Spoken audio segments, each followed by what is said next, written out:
الأمور محدثاتها فكل محدثة بدعة وكل بدعة ضلالة وكل ضلالة في النار. باب ما أصاب النبي صلى الله عليه وسلم من الجراح يوم أحد.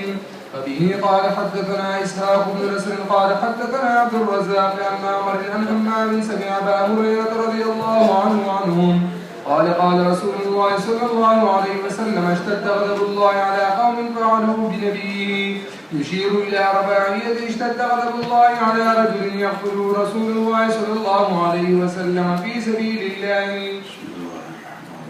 قال ما أصاب النبي صلى الله عليه وسلم من الجراح يوم أحد. بعد مبارك की हुजूर अलैहिस्सलाम तद खुद रज़बानिकम ज़ख्मुना रसीबेलो दाए बारा की चिकन गया जिक्र नबी सल्लल्लाहु अलैहि वसल्लम आई